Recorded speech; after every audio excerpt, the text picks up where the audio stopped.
Ô, Felipe, consegue apagar a luz de trás aqui? Oi? Isso, obrigado. Primeiramente, boa noite já, pessoal. Uma alegria ter todo mundo aqui. É só explicar por que dessa demora, por que desse incômodo. Essa matéria de práticas artísticas, matéria da grade curricular do curso de música, que os alunos se organizam em grupos para tocar, fazer performances artísticas, performances musicais. A docente responsável por essa matéria é a professora Silvana, que ela teve um afastamento legal para ir para a França fazer a gravação de uma ópera que ela ajudou a reconstruir, de um compositor barroco. Então é um evento super importante, mas ocorreu uma infelicidade que ela pegou Covid lá na França, então ela está em lockdown, ela está de quarentena. E nós estamos fazendo essa gravação para depois mandar para ela. Então pedimos desculpa a todo o transtorno, mas é justamente para ter o melhor aproveitamento de todo esse tempo e conseguir fazer um negócio bem legal, tanto para quem está aqui quanto para a professora posteriormente. Então, apresentando o grupo, temos hoje 4 apresentações de instrumentos das cordas orquestrais. Então, o título da nossa apresentação são cordas barroco clássicas, porque o repertório que a gente vai tocar são baseados principalmente nesses dois períodos. Então, a gente vai ouvir solo de violino, solo de violoncelo, solo de contrabaixo e, no final, um dueto de contrabaixo e violoncelo. Bom, aqui vocês vão conseguir ver toda a versatilidade dos instrumentos, como eles são utilizados de diferentes maneiras, contrabaixo e violoncelo sendo colocados em uma posição de destaque, peças importantes do repertório de cada um. E agora, para começar a apresentação, o Juan vai falar um pouco sobre a obra que ele vai tocar. Espero que todo mundo goste de toda essa apresentação.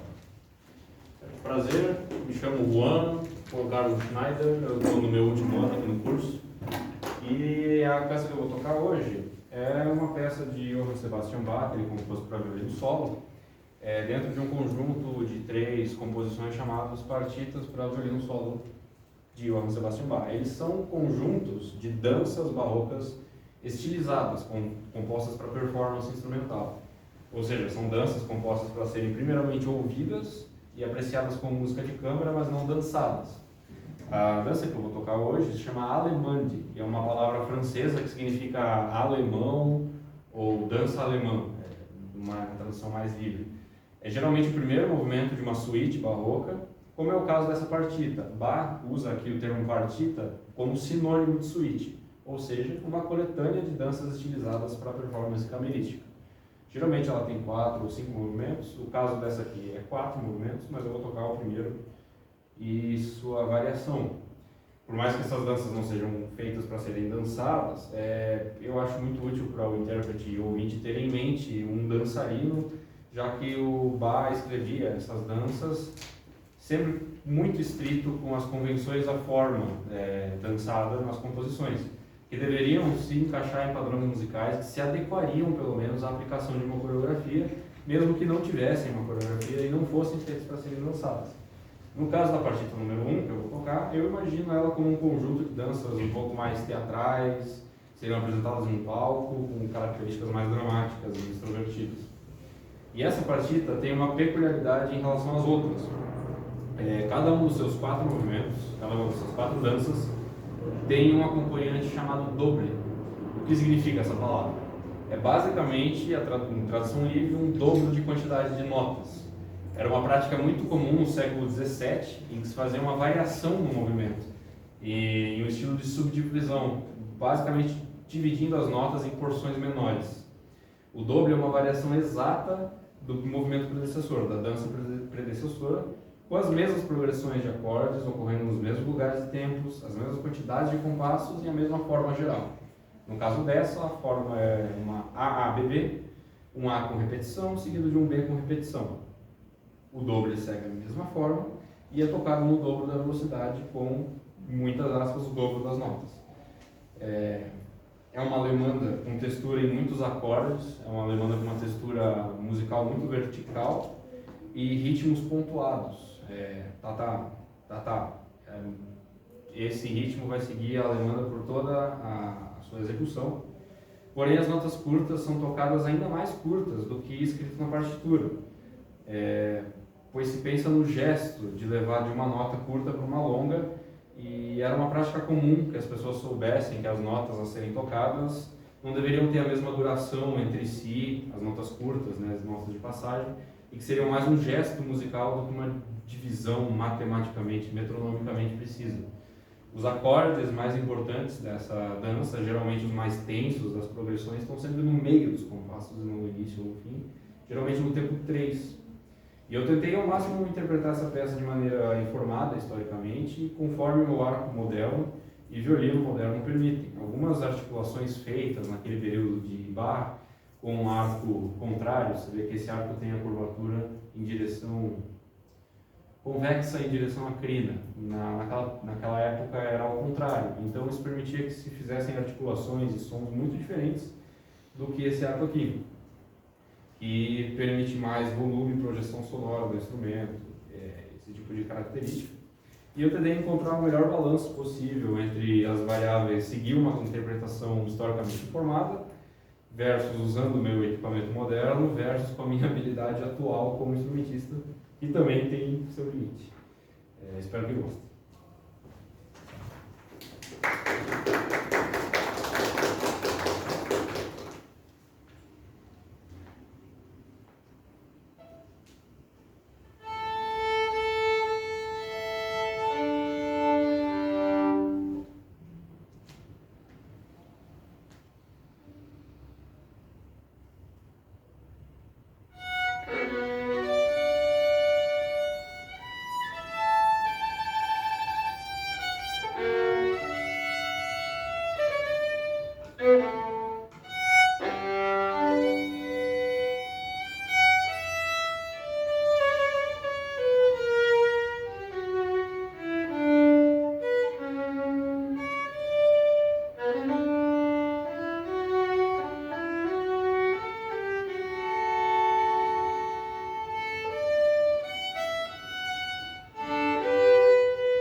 Assim como vai compor uma suíte para violino, ele também compôs para violoncelo.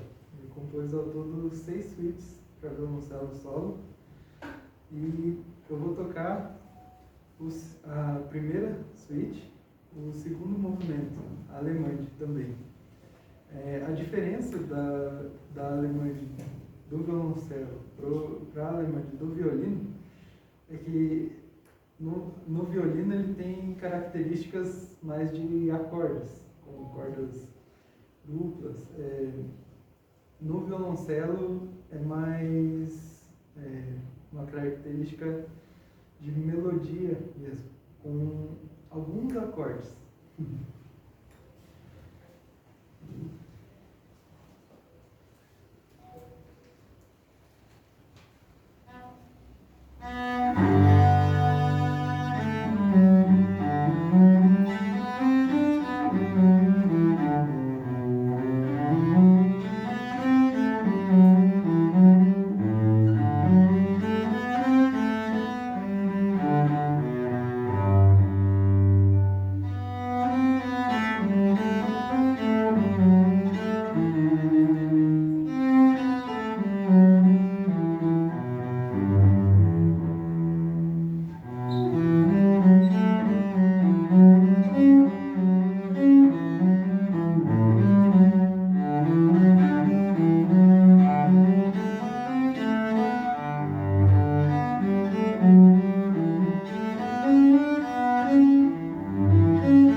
Passa aqui, Lucas.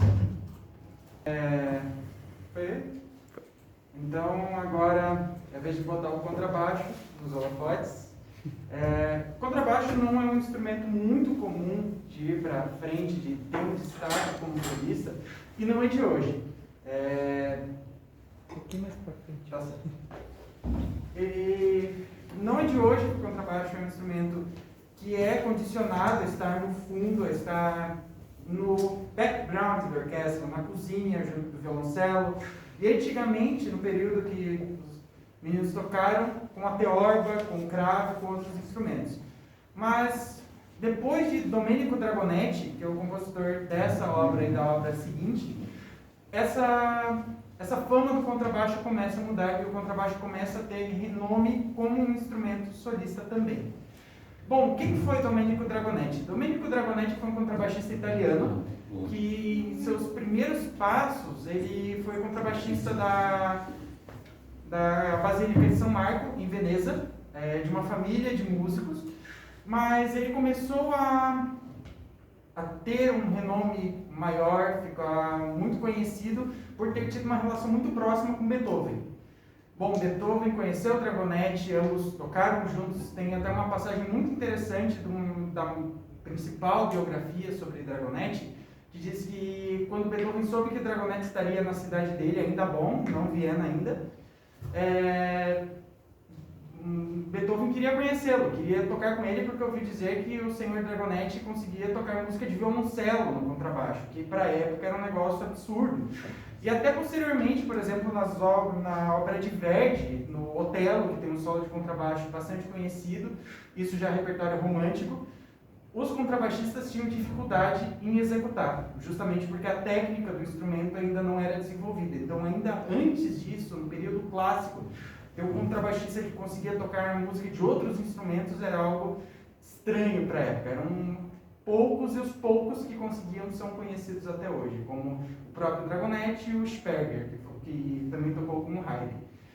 Bom, depois desse encontro, Beethoven quis conhecê-lo, tocaram uma sonata número 2 para violoncelo de Beethoven, e a passagem do livro acaba dizendo que Beethoven deu o último acorde e abraçou o Dragonetti, porque ficou maravilhado. E após isso as pessoas começaram a pensar, nossa, como é que os contrabaixos de Beethoven começaram a ficar mais difíceis? Muito se deve ao Dragonetti, muito provavelmente esse encontro. Bom, o Dragonetti ficou muito famoso e rico na Inglaterra.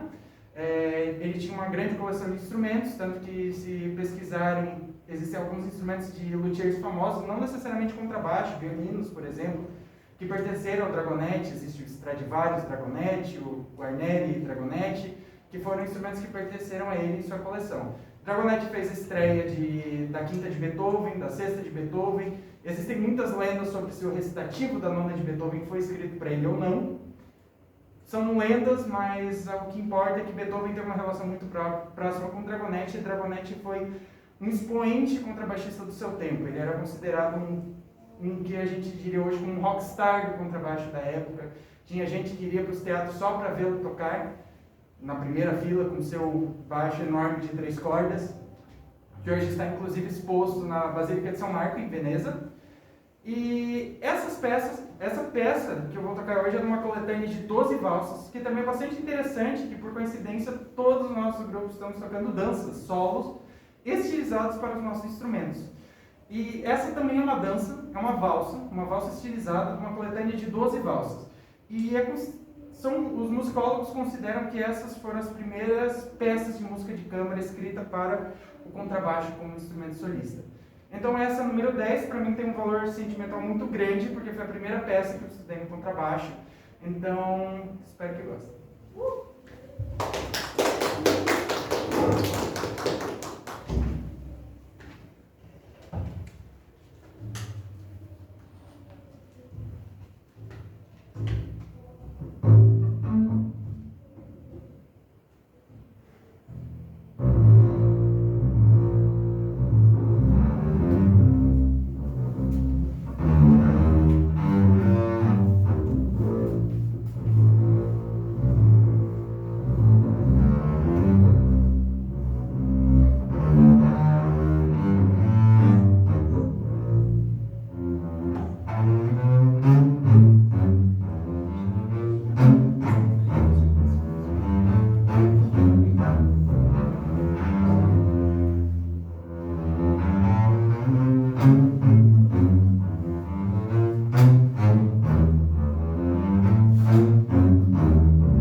motivando nessa de botar os instrumentos de acompanhamento como solistas. Tem uma peça ainda... Tem como passar o slide ali, então? Uma peça bastante interessante do repertório de câmara, onde a gente vai ter novamente ambos os instrumentos acompanhadores como solistas. Bom, convidei o Lucas já fazia um tempo para tocar essa peça, que é uma peça bastante interessante, que é muito provavelmente o primeiro duo escrito para violoncelo e contrabaixo. Não é um arranjo, não é uma adaptação, mas sim uma peça escrita para esses dois instrumentos. Bom, é um dueto bastante interessante, um dueto em 2 movimentos, onde ambos os instrumentos têm suas partes de destaque, onde ambos os instrumentos tomam um protagonismo que não é muito comum no meio da orquestra, que não é muito comum nos meios solos. E é muito interessante ter uma peça tão antiga, escrita muito provavelmente no começo dos anos 1800, no fim dos anos 1700, onde tem esses 2 instrumentos como solistas, como uma parte principal da obra. Bom, já expliquei sobre o Dragonetti. Outro duo famoso é o duo do Rossini, mas, por exemplo, o duo de Rossini é escrito no final dos 1800, mais para o meio dos 1800. Então, essa peça é uma peça bastante interessante justamente por isso, de ser uma peça antiga, escrita por um contrabaixista e colocando esses 2 instrumentos que estão sempre fazendo acompanhamento, sempre fazendo a base na orquestra, como protagonistas. Então, espero que gostem. Dueto para violoncelo e contrabaixo de Domenico Dragonetti.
pessoal, essa foi a nossa apresentação. Obrigado pela presença, obrigado por estarem com a gente, fazendo música, ouvindo música. Obrigado, foi muito legal estar tocando para vocês hoje.